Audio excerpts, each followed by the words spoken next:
Selamat sore teman-teman semua. Selamat sore. Sebelum kita memulai ibadah pada hari ini, kita satukan hati kita dengan bersaat teduh sejenak.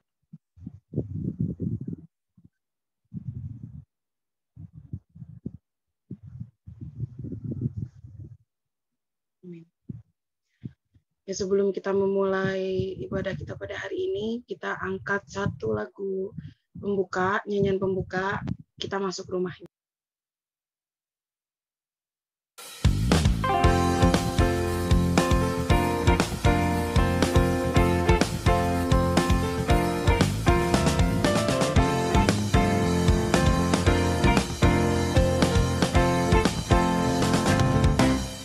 Kita masuk rumahnya, berkumpul menyembah kepadanya. Kita masuk rumahnya, berkumpul menyembah kepadanya.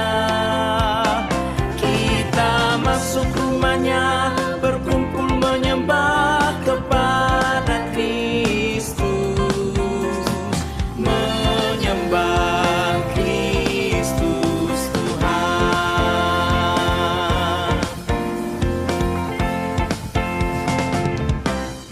Muliakan namanya dan angkat tanganmu kepadanya. Muliakan namanya dan angkat tanganmu kepadanya. Muliakan namanya dan angkat tanganmu kepada Kristus. Menyembah Kristus Tuhan.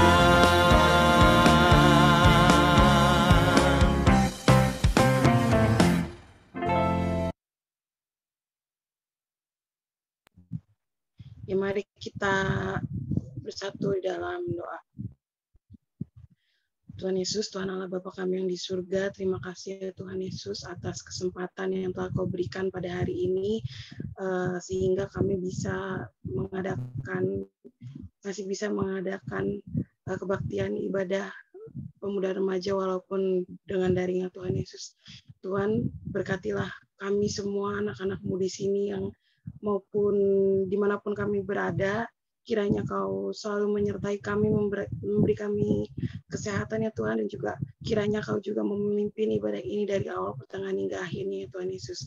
Dan juga kami berdoa untuk teman-teman kami yang belum dapat hadir, kiranya Kau mau mengetuk pintu mereka satu persatu, pribadi lepas pribadi, agar mereka memuji dan memuliakan nama-Mu bersama dengan kami di sini ya Tuhan Yesus. Tuhan, inilah doa kami, terima kasih ya Tuhan Yesus, haleluya, amin.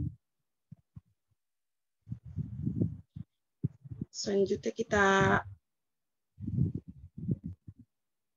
sebelum mendengarkan firman, kita angkat lagu penyembahanku diubahnya.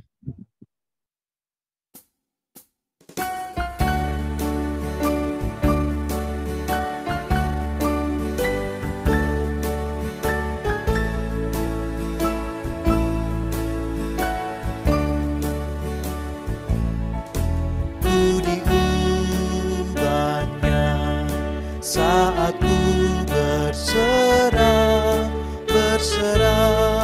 kepada Yesus, ku diubahnya hingga jadi baru dan menjadi miliknya. Kegemaran lama telah lenyap dan yang baru lebih berkenan. Ku diubahnya saat ku berserah dan menjadi miliknya.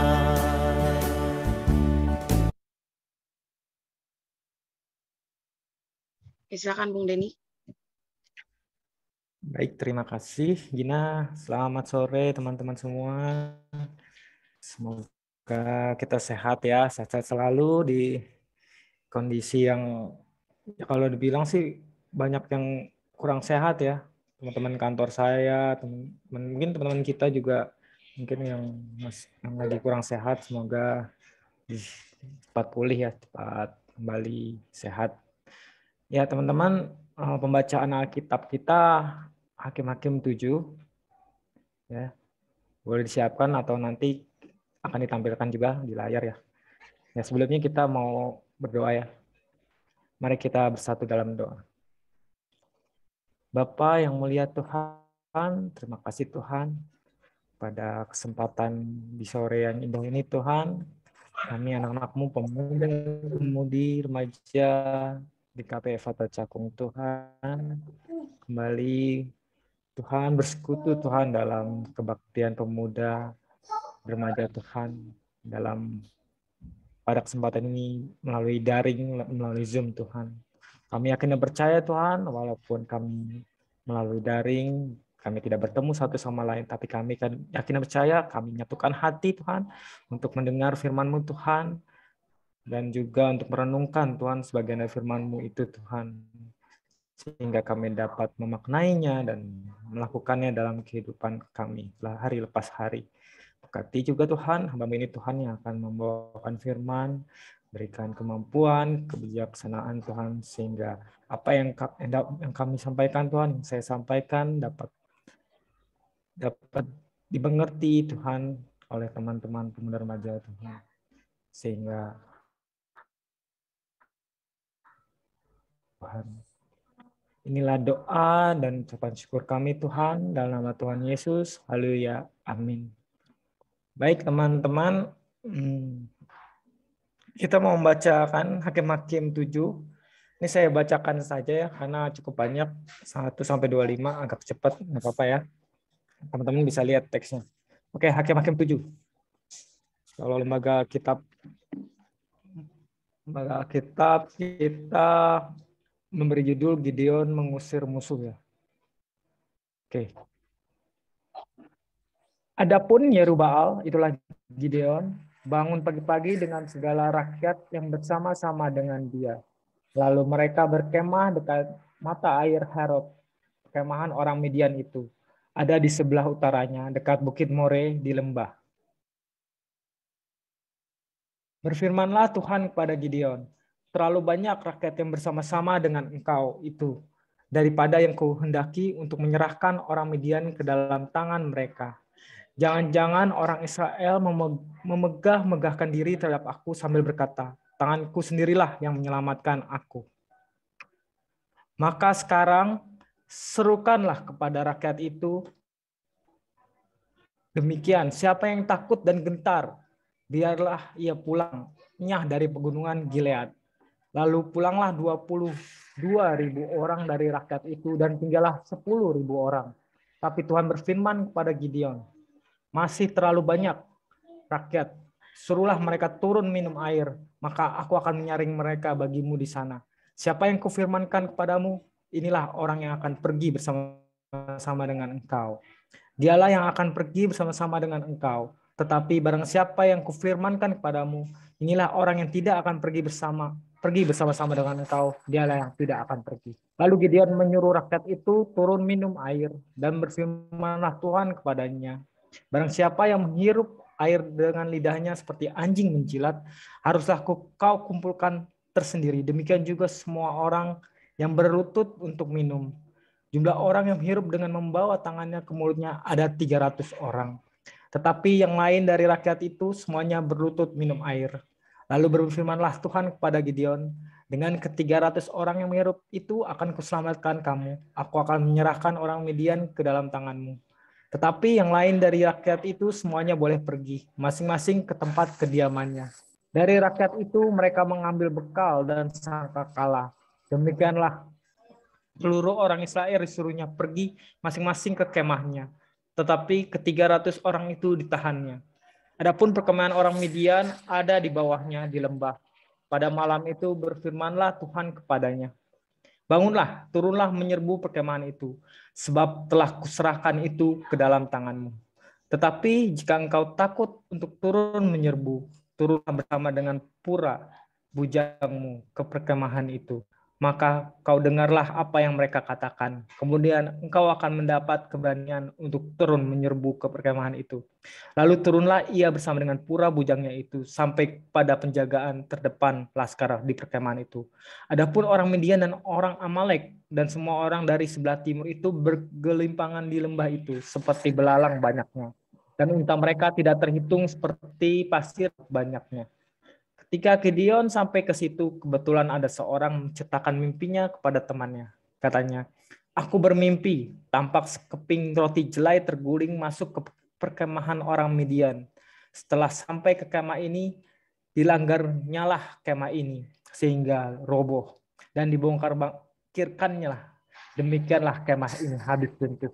Lalu temannya menjawab, ini tidak lain dari pedang Gideon bin Yoas, orang Israel itu. Allah telah menyerahkan orang Midian dan seluruh perkemahan itu ke dalam tangannya. Segera sudah Gideon mendengar mimpi itu, diceritakan dengan maknanya. Sujudlah ia menyembah. Kemudian pulanglah ia ke perkemahan orang Israel lalu berkata, bangunlah sebab Tuhan telah menyerahkan perkemahan orang Midian ke dalam tanganmu. Sesudah itu dibaginyalah ke 300 orang. Itu dalam 3 pasukan. Dan ke tangan mereka semualah diberikannya sangkakala dan buyung kosong dengan suluh di dalam buyung itu. Dan berkatalah ia kepada mereka, perhatikanlah aku dan lakukanlah seperti yang kulakukan. Maka apabila aku sampai ke ujung perkemahan itu, haruslah kamu lakukan seperti yang kulakukan. Apabila aku dan semua orang yang bersama dengan aku meniup sangkakala, maka haruslah kamu juga meniup sangkakala sekeliling seluruh perkemahan itu dan berseru, demi Tuhan dan demi Gideon. Lalu Gideon dan ke-100 orang yang bersama-sama dengan dia sampai ke ujung perkemahan itu pada waktu permulaan giliran jaga tengah malam, ketika penjaga-penjaga baru saja ditempatkan.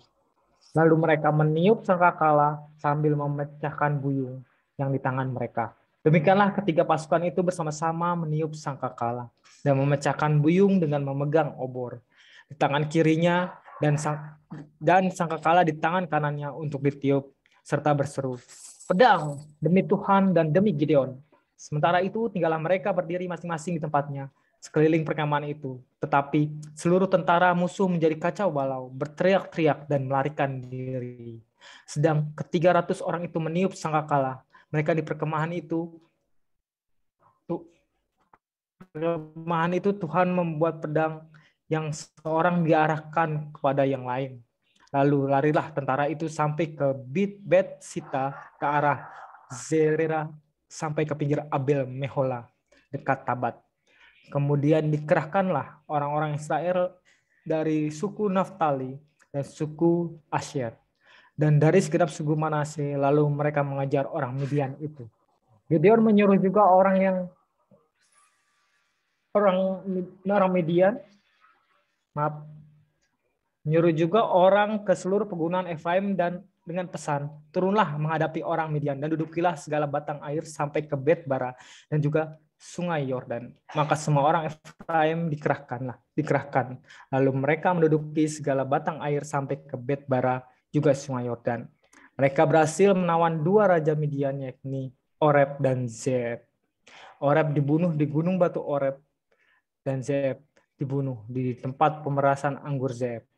Mereka mengejar orang Midian itu, lalu mereka membawa kepala Oreb dan kepala Zeeb kepada Gideon di seberang sungai Yordan. Demikianlah pembacaan Alkitab kita. Berbagilah orang yang mendengarkan firman Tuhan dan juga melakukannya dalam kehidupannya. Oke, teman-teman, saya share screen ya. Cukup banyak ya bacaannya.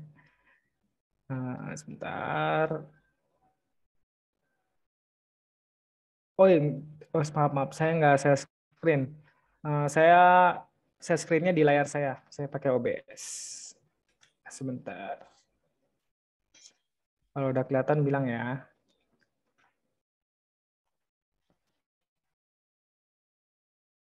Udah kelihatan? Udah, Bu. Iya, lihatnya di kamera saya ya. Oke. Teman-teman, judul renungan pada sore hari ini Life Changing Faith. Ya, artinya kehidupan mengubah iman ya, keyakinan.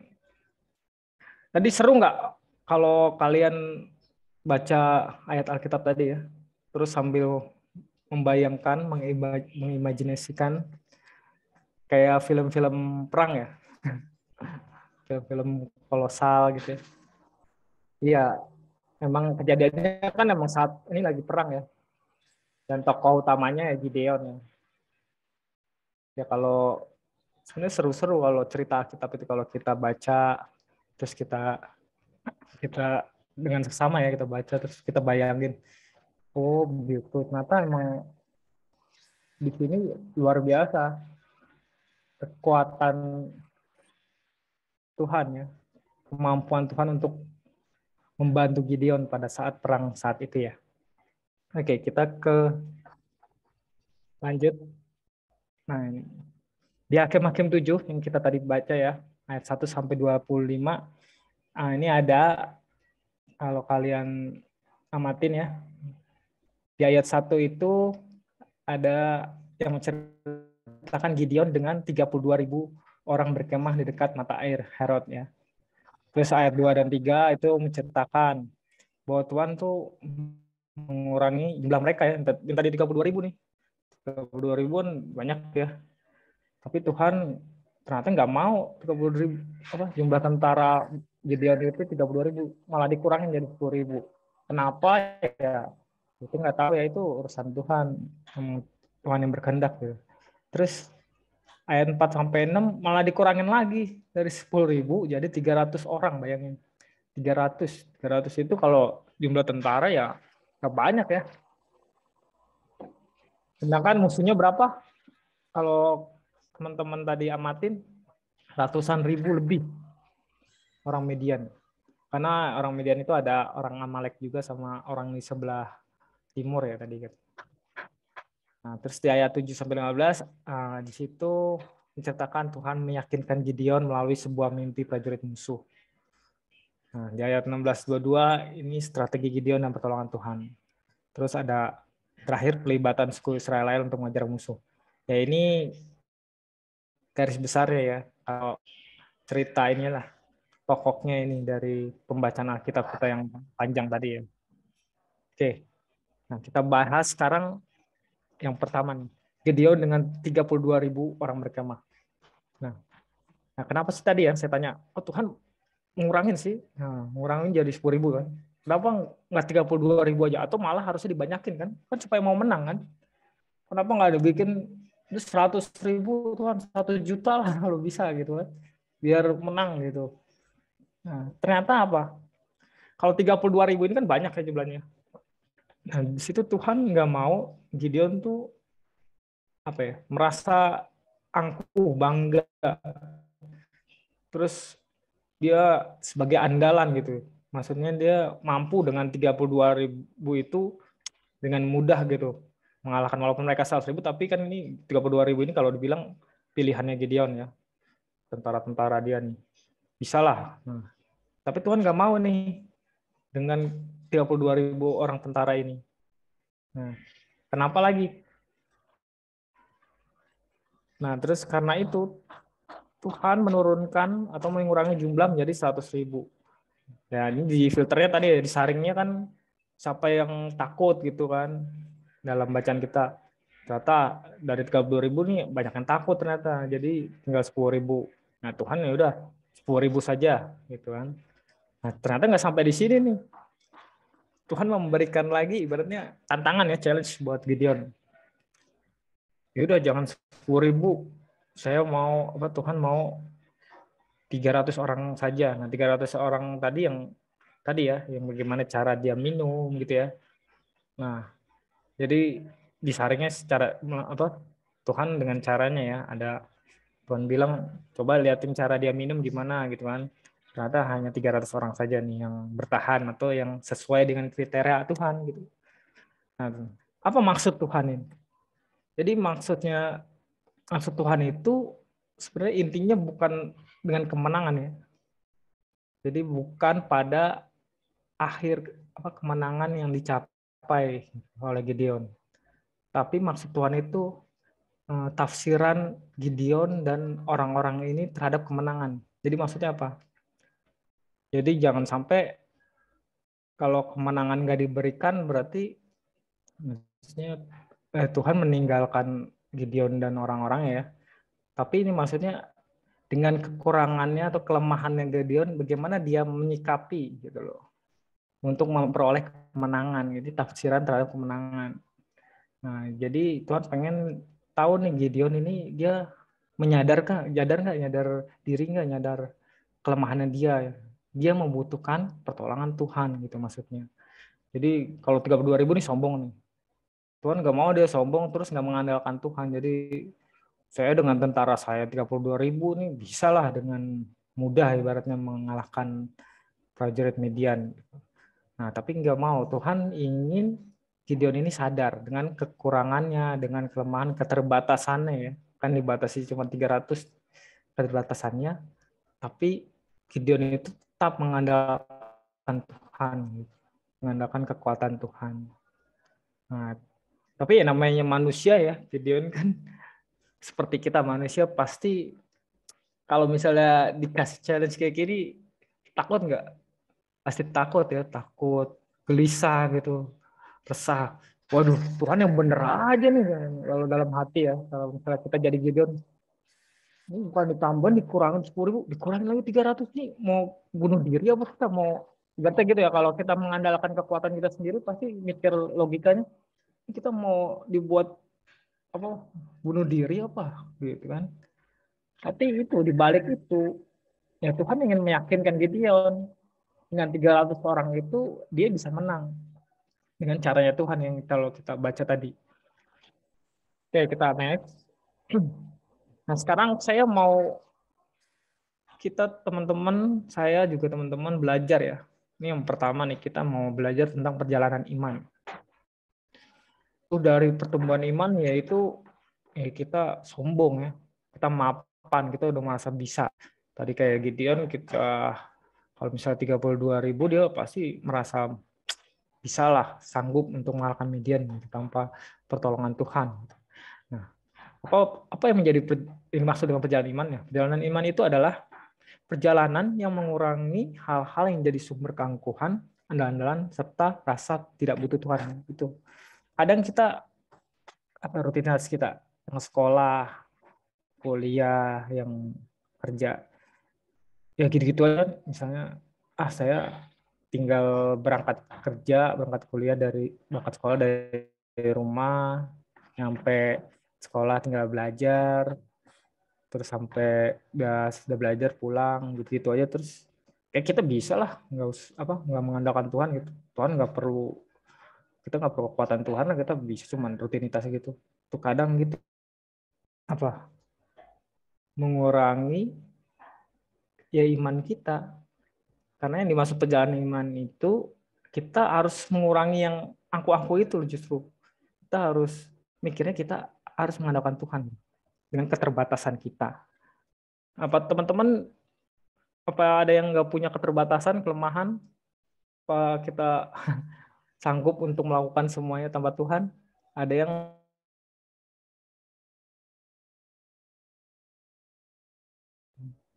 saya yakin teman-teman di sini pasti tetap mengandalkan Tuhan.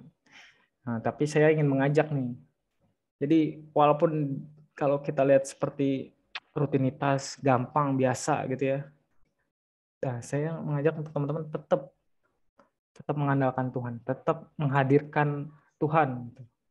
Apa contohnya? Dengan berdoa gitu loh. Misalnya kita mau pergi ke sekolah, kuliah, kerja, berdoa kan, minta pimpinan Tuhan. Itu ibaratnya ya sepele ya, bukan sepele sih. Ya karena kan kita nggak tahu ya di jalan ada apa, atau mengalami apa. Itu suatu hal yang besar gitu kalau menurut saya, karena Tuhan itu menyertai kita dan kita nggak tahu apa itu di tengah jalan ada apa, kita nggak tahu ke depannya gimana gitu. Jadi setiap apapun langkah yang kita mau kerjakan, kita melakukan itu ya tetap kita harus menghadirkan Tuhan ya, mengandalkan Tuhan, menghadirkan Tuhan. Nah terus apa? Jadi kalau misalnya kita udah berhasil nih, misalnya lulus sekolah, dapat kerjaan yang bagus, itu pencapaian kita ya. Wujud perjalanan iman kita apa? Ada rasa syukur ya. Jangan kita, gue layak nih. Jadi responnya tuh harusnya bersyukur, bukan merasa layak gitu. Wah, gue udah pantas nih di posisi ini misalnya. Wah, gue pantas dapat juara 1. Nah, karena gue rajin belajar begini-gini. Itu udah sombong ya. Tetap mengandalkan Tuhan. Kita rasa syukur, terima kasih Tuhan, saya sudah diberikan nilai yang baik, saya sudah diberikan pekerjaan yang layak, yang misalnya mencukupi untuk kehidupan saya gitu ya. Itu selalu kita harus terapkan ya. Karena itulah perjalanan iman orang Kristen gitu. Kita sebagai pemuda-pemudi ya harus terus bersyukur gitu, bukan merasa wah ini pencapaian saya nih, pencapaian saya pribadi. Nah, gitu juga kalau kita memiliki kekurangan ya, pasti kita semua punya kekurangan, punya pergumulan, konflik ya, atau kesalahan. Pasti ya, namanya manusia ya. Nah, justru itu adalah apa? Cara Tuhan untuk memperlihatkan kegagalan kita supaya kita apa? Lebih masuk dalam perjalanan iman yang dijelaskan ini. Kalau kita nggak mengalami itu, saya juga kurang yakin kalau teman-teman bisa bersyukur, bisa mengandalkan Tuhan. Misalnya semua mulus saja, semua adem ayem, semua berhasil, apa yang kita lakukan selalu berhasil. Saya juga kurang yakin kalau misalnya kita akan bersyukur gitu, kita akan mengandalkan Tuhan. Nah, makanya itu salah satu cara Tuhan gitu. Itulah rancangan hidup kita ya, yang dirancang oleh Tuhan. Jadi Tuhan merancang kehidupan kita supaya kita ya ada kegagalan, ada misal pergumulan, masalah gitu ya, sampai kita rasanya stres, rasanya terpuruk gitu, jatuh kayak ngedrop sedrop-dropnya. Itu sebenarnya cara Tuhan supaya apa? Supaya kita melewati perjalanan iman yang benar, yang kita pelajarin ini, kita mau dalamin lagi, kita mau terus tingkatkan lagi gitu loh. Perjalanan iman yang benar itu ya mengurangi rasa-rasa keangkuhan dan andalan. Jadi kita ya mengandalkan Tuhan gitu. Nah, jadi sekali lagi kalau misalnya kita dalam kegagalan bukan berarti kita langsung drop gitu ya. Nah, itu cara Tuhan dan kita harus menyikapinya ya tetap bersyukur, tetap berdoa, tetap mengandalkan Tuhan. Ya, kita yakin Tuhan kita berkuasa, Tuhan kita maha segalanya kan, bisa mengubah hidup kita gitu. Ya, amin ya teman-teman. Oke, lanjut. Nah, ini ayat 17 sampai 15 tadi. Ini Tuhan meyakinkan Gideon melalui sebuah mimpi prajurit musuh. Jadi agak unik ya cara Tuhan ini ya. Untuk ini tadinya kan Gideon udah takut ya. Jadi iyalah dari berapa? 30.000 dikurangin 10.000 jadi 300. Terus besoknya mau perang. Gimana perasaan teman-teman? Bagaimana perasaan Gideon kalau kita bayangin? Takut lah, sangat takut. Malam paling kritis, iyalah. Aduh, nih gue mau mati nih berarti nih gue. Aduh, gue dengan 300 orang. Udah di titik sangat-sangat takut gitulah. Kalau kita bisa bayangkan ya. Nah, tapi apa cara Tuhan? Untuk apa? Untuk meyakinkan Gideon. Agak unik kan? Jadi Tuhan itu meminta Gideon untuk bersama tadi bujangnya ya, si siapa namanya? Kalau kita lihat ada namanya saya lupa. Ya pokoknya dia suruh turun ke gunung gitu ya. Nah di situ ternyata itu penjagaan musuh ya. Nah penjagaan musuh itu ternyata Tuhan itu ngasih mimpi kepada prajurit musuh gitu loh. Nah mimpinya apa? Nah mimpinya tadi Mana saya cari dulu ya. Tadi sekelenting ya, sekeping roti jelai. Nah, ini kan. Sekeping roti jelai. Jadi lucu nih, bukan lucu sih. Maksudnya cara Tuhan unik. Jadi Tuhan memberikan mimpi kepada prajurit musuh nih. Prajurit musuhnya mimpi tampak sekeping roti jelai terguling masuk ke perkemahan orang Midian. Setelah sampai ke kemah ini dilanggarnya lah kemah ini sehingga roboh dan terbongkar bangkirkannya. Demikianlah kemah ini habis runtuh. Jadi ada sekeping roti jelai kecil ya, roti jelai masuk ke perkemahan orang Midian, tapi kemahnya langsung ambruk, langsung berantakan, hancur gitu ya. Nah, jadi apa itu? Dengan mimpi itu dia membuat prajuritnya orang Midian ini takut. Jadi takut, terus dia cerita ke teman-temannya kan. Wah, malam gue mimpi begini-begini nih. Wah, itu tanda buruk tuh. Waduh, kita bakalan kalah tuh, kita bakalan ini. Jadi ngedown ya. Jadi mentalnya orang ini kena mental ya ibaratnya. Prajuritnya orang Midian ya, prajurit musuh nih, orang Midian kena mental karena ketakutan yang terbawa mimpi. Ini kekuatan supranatural ya, ini hanya Tuhan yang bisa. Tuhan jadi melalui mimpi masuk ke dalam mimpinya prajurit Midian dan memberikan mimpi itu gitu. Nah, hasilnya ya Gideon kan jadi dia dengar juga kan, dengar cerita itu. Akhirnya dia membangkitkan semangatnya dia gitu loh. Membangkitkan semangat Gideon, terus dia juga menyebarkan ke prajurit-prajuritnya bahwa mentalnya orang Midian nih udah jatuh nih karena bermimpi begini-gini, terus Tuhan udah menyertai kita gitu. Nah, jadi Gideon ini langsung dia ini ya menyembah ya, langsung kayak sujud menyembah dia. Waduh, Tuhan ternyata emang nggak diem aja, Tuhan menyertai tentaranya gitu loh. Bahwa ini udah diberikan jalan ya, bahwa prajurit musuh udah ketar-ketir nih. Nah, justru dia yang mentalnya bangkit ya prajurit Gideon gitu. Oke. Nah, kalau ini grafik nih, ada grafik ya.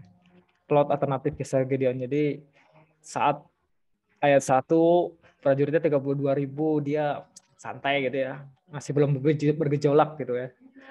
Nah, 10.000 nih, waduh dikurangin, dia udah mulai agak panik. 300 lebih panik lagi nih. Nah, Tuhan meyakinkan, ini titik baliknya ya, klimaksnya. Jadi setelah Tuhan meyakinkan melalui mimpinya prajurit musuh itu, videonya bangkit semangatnya, dia sujud menyembah Tuhan dan ya dia menghadiri dia jadi sadar Tuhan ini hadir gitu. Tuhan ini benar-benar menyertai mereka. Akhirnya dia klimaksnya, nah dia menyusun strategi ya. Jadi strateginya hebat ya, kalau ya ini ya melalui cara Tuhan juga ya. Gideon strateginya dan pertolongan Tuhan, akhirnya mereka bangkit dan membalik ini kan, bisa menang ya, dan dibantu dengan suku Israel lain. Oke. Jadi apa teman-teman? Di situ ada momen kritis namanya ya. Momen kritisnya ya saat ada momen kritisnya ya, penjelasannya dulu nih. Momen kritis adalah momen di mana Tuhan paling ingin menyatakan kehadirannya. Itu. Momen kritis itu bukan selalu momen jatuhnya kita, terpuruknya kita. Justru ada momen di mana Tuhan tuh ingin menyatakan kehadirannya. Itu yang mungkin harus ditanamin ya di diri teman-teman. Jadi momen kritis itu bukan semata-mata Tuhan ngasih cobaan nih buat gue terpuruk, buat gue gak semangat, buat gue putus asa. Justru bukan. Sekali lagi ya, justru adalah momen di mana Tuhan paling ingin menyatakan kehadirannya. Yaitu respon kita apa? Ya menyembah Tuhan lah. Justru dengan kita dalam kondisi yang kritis, yang momen itu ya, momen kritis itu momen kita paling down, paling jatuh, mana kita merasa terpuruk, justru kita harus menyembah Tuhan. Yang saya bilang bersyukur, terus mengandalkan Tuhan. Itu titik baliknya di situ. Dan saya yakin dan percaya Tuhan pasti akan memberikan yang terindah pada waktunya. Jadi kadang banyak orang juga dikasih momen kritis, tapi stopnya di mana? Stopnya ya langsung patah, putus asa, patah semangat, malah jatuh ke dalam dosa gitu kan, atau bisa bunuh diri saking nggak kuatnya dengan yang diterimanya, yang dihadapinya. Itu berarti di tengah jalan, dia stop di tengah jalan. Nah, melalui renungan ini saya mau ajak teman-teman tuh, ayo di saat momen kritis mungkin kita mengalami, ya kan, kita baru saja mengalami atau kita udah lewati gitu, ayo bangkit gitu loh, ayo, itu Tuhan loh yang ingin menyatakan dirinya loh. Justru kita harus menyediakan hati kita, harus membuka hati kita, pikiran kita. Oh, Tuhan loh yang mau hadir di keadaan kritis ini gitu loh. Tuhan kita yang harus mengandalkan Tuhan gitu. Nah, di saat itu Tuhan akan membalikan keadaan gitu ya, ibaratnya dalam kisah Gideon tadi. Bukan hanya kisah Gideon aja. Ya. Saya beri contoh kisahnya Ayub. Siapa yang nggak tahu kisahnya Ayub? Saya yakin teman-teman tahu semua ya. Kurang momen kritis apa lagi dia? Pertama apa? Hartanya. Ya, hartanya habis, rumah segala habis. Terus anak-anaknya mati kan? Gila, kurang momen kritis apa lagi? Ditambah lagi dia kena penyakit kan? Borok-borok semua kan? Apa namanya? Penyakit itulah, borok-borok itu kurang parah, apalagi kalau misalnya kita ibaratkan menjadi Ayub ya.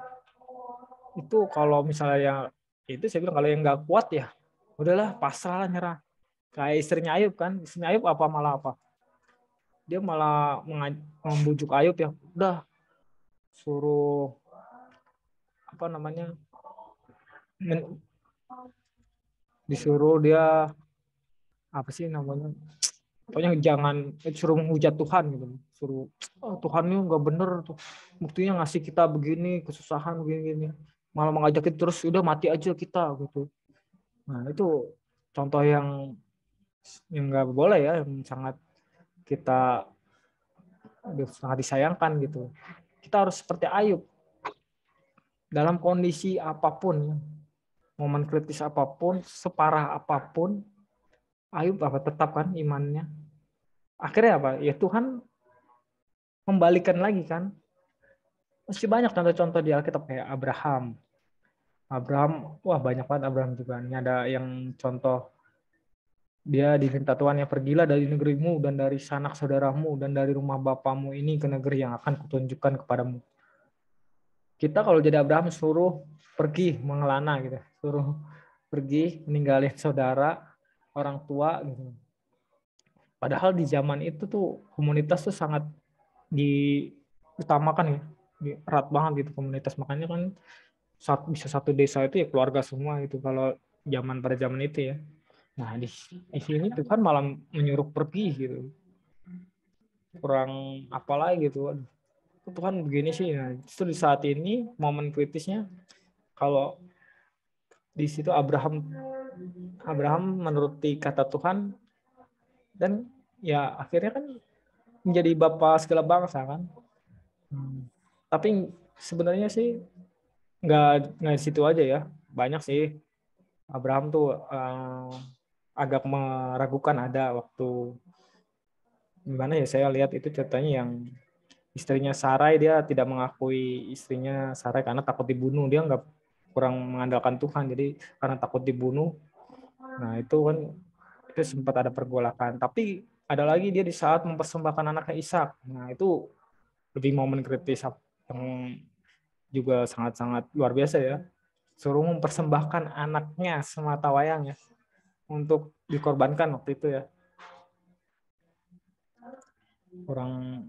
Kurang apa lagi tuh. Waduh, kalau mungkin kita di tengah kondisi kayak gitu kayaknya ini apa sih maksudnya gitu loh.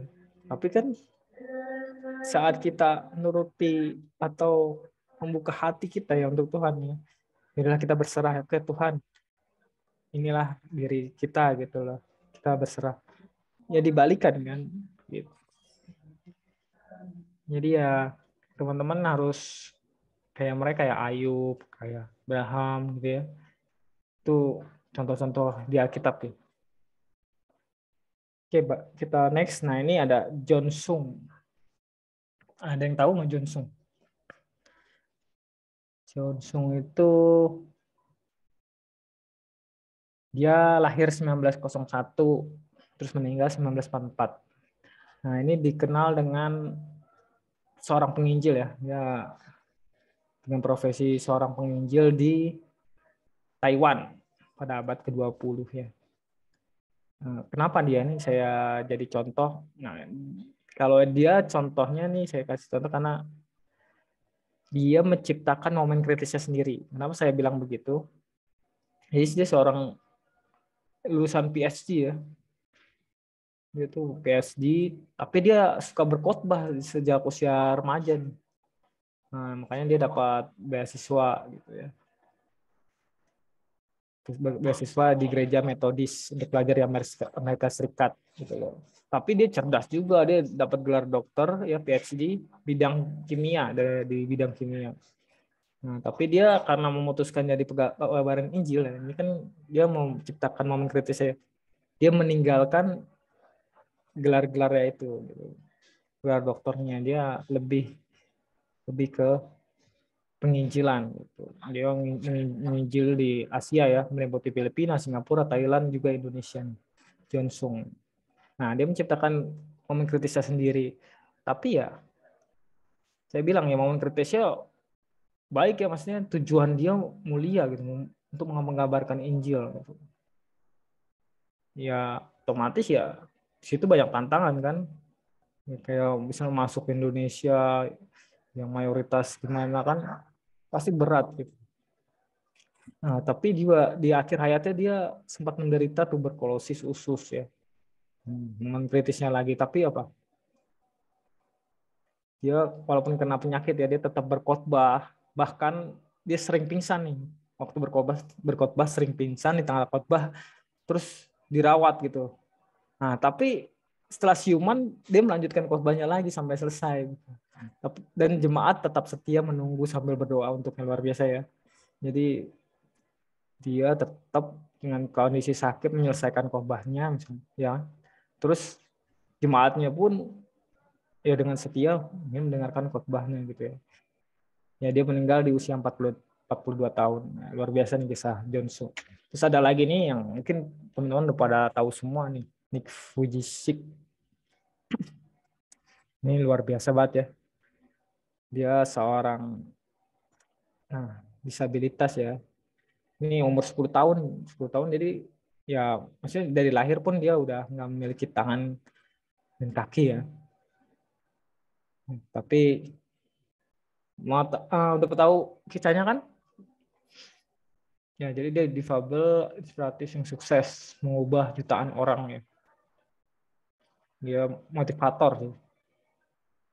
Nah, yang terkenal itu bukunya ini nih, Unstoppable nih. Jadi di dalam bukunya tuh dia kayak berpesan seperti ini. Oh iya, dia berjanji akan terus gitu ya, akan terus melihat kekurangannya ini ya sebagai anugerah untuk orang lain yang ini maksudnya yang bersyukur atas kehadiran dia itu. Jadi kan dia kan masa kecilnya juga banyak bully, tapi kan keluarganya tetap bersyukur dong punya anak seperti dia, gitu, punya saudara seperti dia. Jadi dia nggak mempedulikan orang-orang atau yang membuat dia itu putus asa atau apa, membuat dia rendah hati, rendah diri. Dia lebih ke posisi positif gitu. Dan dia juga selalu yakin Tuhan hadir dalam hidupnya dia. Di dalam bukunya ini ya dia menceritakan seperti itu. Makanya dia terus pantang menyerah, dia terus mau berkembang dengan motivasinya, dia memotivasi orang dan ya sampai sekarang juga Orang kan banyak yang ini ya, hidupnya berubah ya karena melalui dia. Oke. Nah, sekarang kita akan balik ke Gideon. Nah, tadi kan disinggung ayat 16 sampai 22 strategi Gideon dan pertolongan Tuhan. Strategi Gideon kan setelah apa deh? Setelah tadi ya dia mengetahui prajurit Midian ada yang mimpi nih, pada takut, mentalnya drop. Nah, dia mengeksploitasi kan kekuatan musuhnya. Jadi ketakutan musuhnya ya disebarin nih ke prajurit-prajurit dia. Wah, ayo kita bisa menang nih, musuh udah takut gitu. Terus kesan pasukan banyak. Nah, caranya itu kan kalau zaman dulu tuh perang itu biasanya satu sangkakala itu kan mewakili misalnya satu pasukan ya, berat berapa ratus gitu. Nah, tapi kalau caranya Gideon, satu orang megang satu sangkakala, jadi 300 sangkakala. Jadi dia mengibaratkan kesannya banyak pasukannya kan, bunyinya wong. Jadi orang pasukan musuh juga takut ya. Bunyi banyak banget ini, jangan pasukannya banyak nih kan. Ya, makin takut lagi kan. Nah, terus juga dia ini nih. Dia tahu kelengahan ganti jaga malamnya pasukan Midian. Nah, makanya dengan strategi Gideon ini ya ditambah pertolongan Tuhan ya. Pertolongan Tuhan ya dengan ketakutan tadi. Terus ini ya, pedang bisa balik ke sendiri gitu loh. Kalau kita baca ya. Jadi pedang-pedangnya prajurit itu kan malah mengarahkan ke mereka ya. Makanya mereka pada kocar-kacir gitu kan. Ini pertolongan Tuhan ya. Nah, setelah itu ya memang pedang saling terarah. Nah, setelah itu ya dengan pelibatan suku Israel juga ya dapat menang ya. Mereka dapat memperoleh kemenangan. Ya, raja-rajanya dibunuh semua ya. Raja Oreb dan Zeb. Nah, itu cerita Gideon ya. Nah, sekarang keterbatasan yang dibawa kepada Tuhan merupakan alat yang cukup untuk Tuhan pakai. Ya, balik lagi ya, kita punya kelemahan, punya keterbatasan.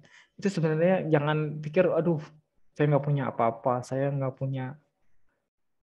misalnya saya nggak punya kekuatan motivasi hidup, motivasi untuk mengatasi permasalahan-permasalahan yang ada, persoalan yang ada. Jangan kayak gitu. Justru keterbatasan yang dibawa Tuhan tuh udah cukup. Jadi kita kalau udah berserah, Tuhan, ini saya loh, inilah saya, hanya begini kondisi saya, begini keadaan saya, tapi saya berserah pada Tuhan, saya ingin bisa terus maju, terus bisa berkembang, misalnya bisa nambah pintar, misalnya bisa mencapai prestasi gitu. Itu udah cukup loh ternyata. Itu udah cukup untuk kita bawa ke Tuhan. Jadi kita jangan terus kita rendah diri ya. Tuh, aku nggak punya apa-apa, nggak punya apa, jarang ke gereja, misalnya jarang ini. Enggak, kita cukup menyadari apa kelemahan kita, kurangan kita, itu sudah cukup loh untuk Tuhan pakai untuk mengubah hidup kita. Yakin teman-teman nggak? Sekarang pertanyaannya, kita yakin nggak? Terus kita bisa nggak melewati momen kritis yang kita hadapi? Gitu. Itu menjadi PR ya buat kita semua. Jadi kalau kita saat ada momen kritis, ingat Tuhan, andalkan Tuhan, gitu ya. Berserah pada Tuhan, jangan pasrah ya. Beda pasrah sama berserah. Mau pasrah diem udah. Kalau berserah kita ya menyerahkan diri kita berdoa, kita tahu Tuhan pasti menolong kita, itu berserah. Nah, terus apa ya, itu kita menyadari keterbatasan kita dan itu cukup. Itu cukup. Hal yang cukup untuk Tuhan pakai. Ingat yang 5 roti dan 2 ekor ikan?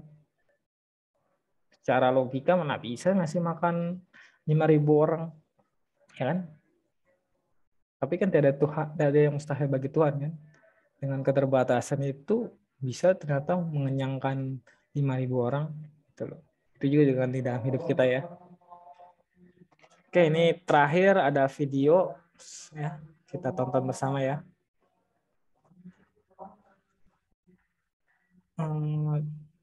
Kayaknya saya harus sharing ini. Suara ada nggak ya? Dengeran nggak? Ada suaranya nggak? Nggak ada.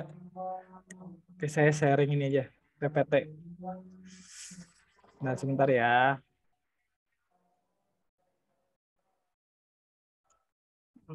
Mana sharingnya?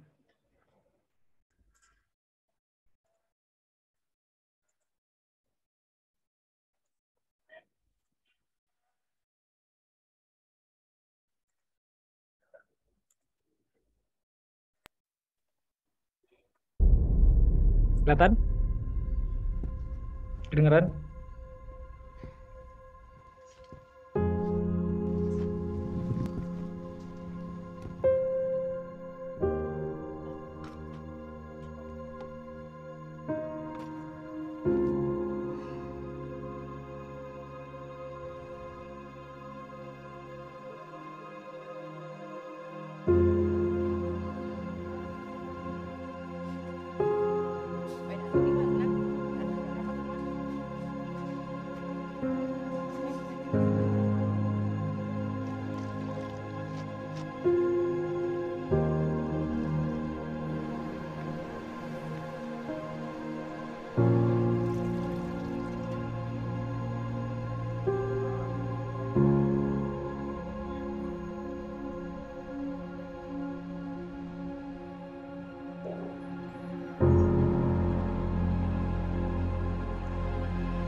Oke, teman-teman. Oke, demikiannya renungan saya. Saya kembalikan ke Liturgos.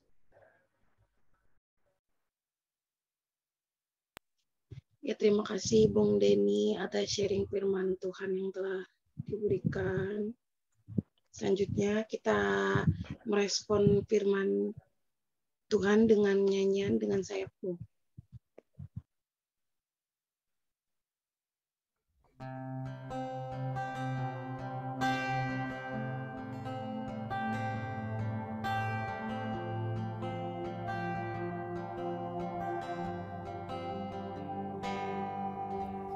Firman-Mu berkata Kau besertaku, maka kuat roh dan jiwaku. Tangan-Mu Tuhan selalu ku nantikan, di setiap langkah ku percaya.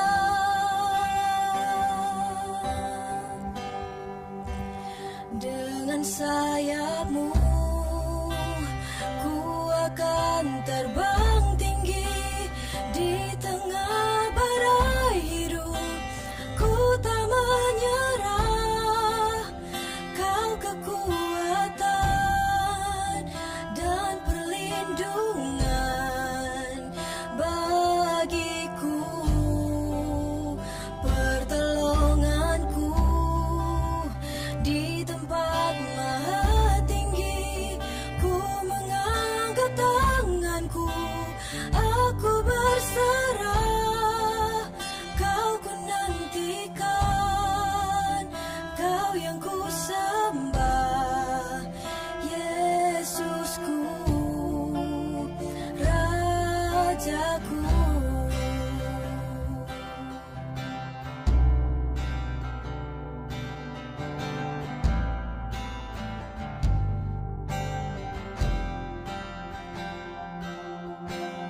Firman-Mu berkata Kau besertaku,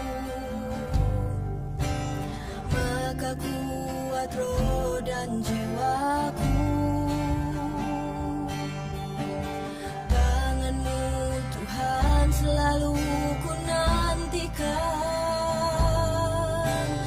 di setiap langkah ku percaya. Dengan sayap-Mu ku akan terbang tinggi di tengah badai hidup. Ku tak menyerah, Kau kekuatan dan perlindungan bagiku, pertolonganku di tempat maha tinggi. Ku mengangkat tanganku, aku berserah. Kau ku nantikan, Kau yang ku sembah, Yesusku, Rajaku.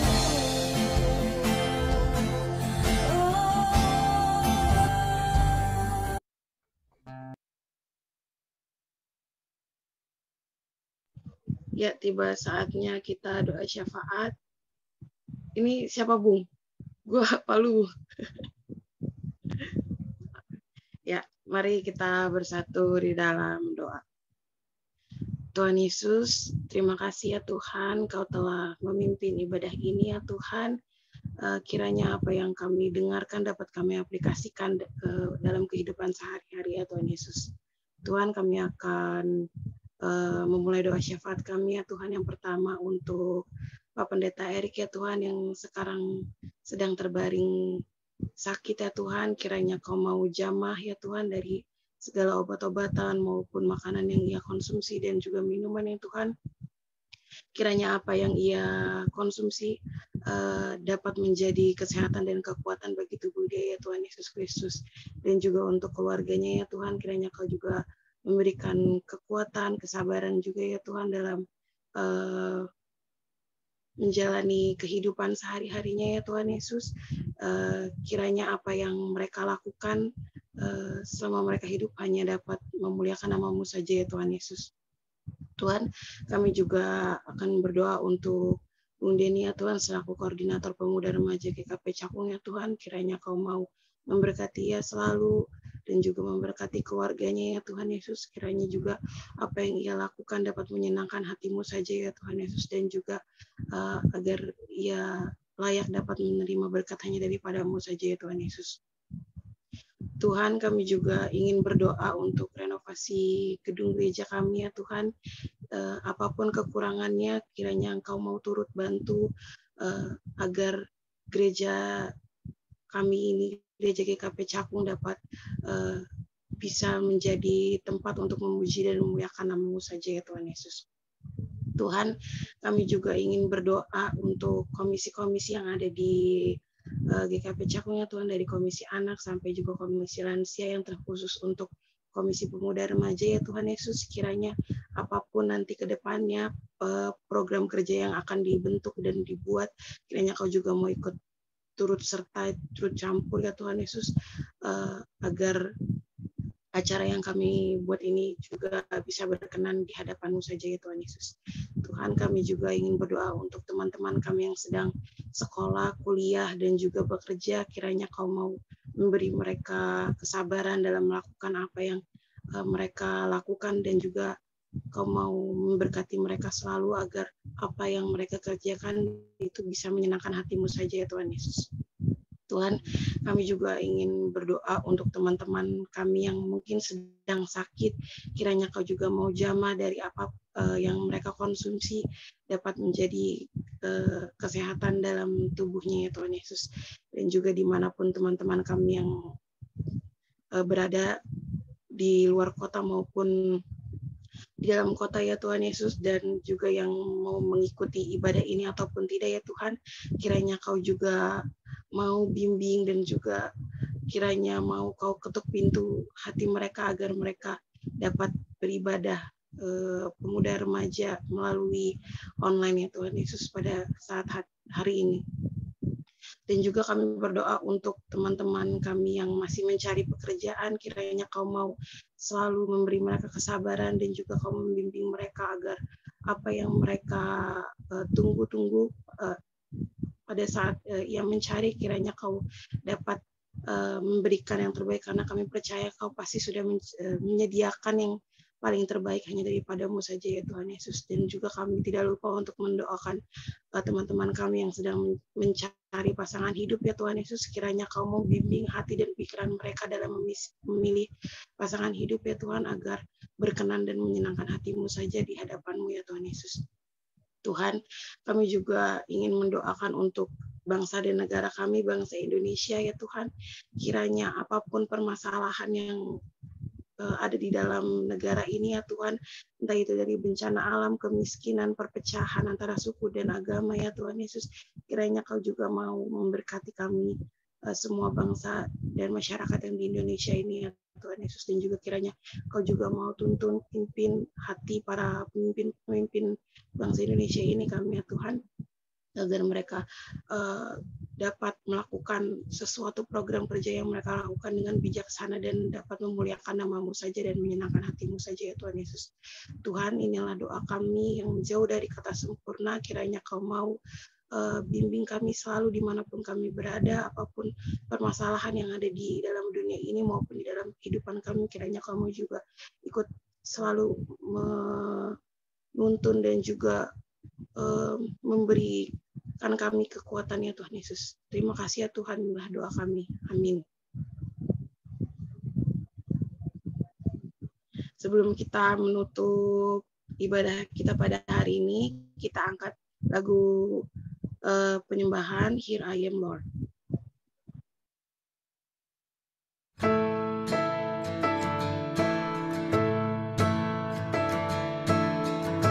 I, the Lord of sea and sky, I have heard my people cry.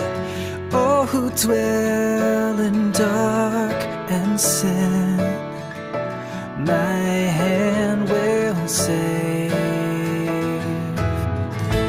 I who made the stars of night, I will make their darkness bright.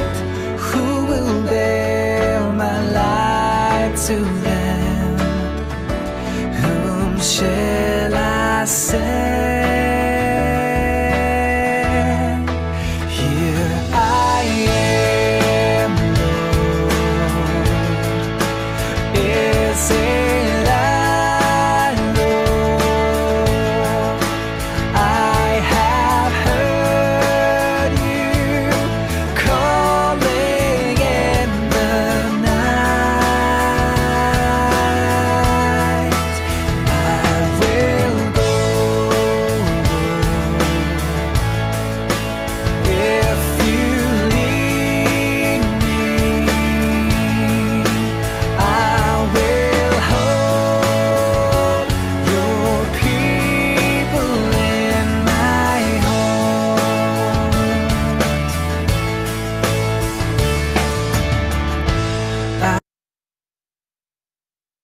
Untuk doa penutup dan berkat dipersilakan Bung Denny. Baik teman-teman, kita mau tutup ibadah ini dengan doa penutup dan berkat. Mari kita bersatu dalam doa. Bapa, terima kasih Tuhan. Demikianlah kami sudah mendengar Tuhan sebagian dari isi firman-Mu Tuhan, dan juga merenungkan Tuhan firman-Mu tentang Gideon Tuhan dengan 300 prajuritnya Tuhan, mampu Tuhan mengalahkan prajurit Midian yang banyak Tuhan, jumlahnya sangat banyak, berkali-kali lipat dari jumlah prajuritnya Tuhan. Oleh karena kuasa-Mu saja dan pertolongan-Mu Tuhan, Gideon mampu Tuhan mengalahkan Midian. Itu juga dengan kami Tuhan, melalui keterbatasan kami diajarkan untuk dapat berserah Tuhan, dan menggunakan keterbatasan kami sebagai alat Tuhan yang Tuhan pakai untuk menghadirkan kuasa-Mu Tuhan di tengah kehidupan kami. Biarlah kami dapat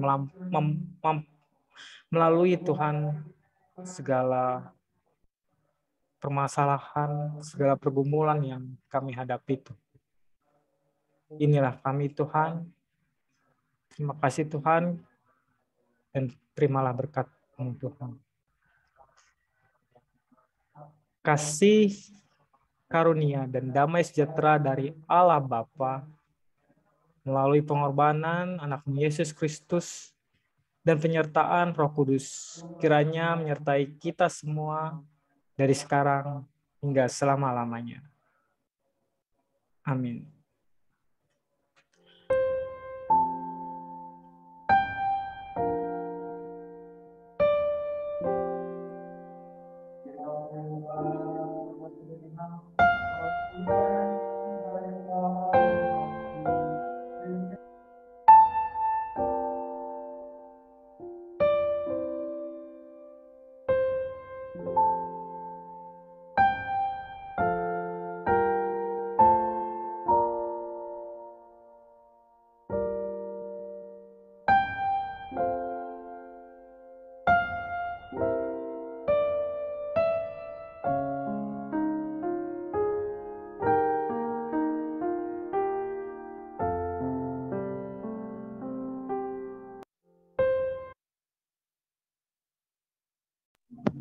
Oke, terima kasih teman-teman Terima kasih teman-teman semua. Foto dong, foto dulu.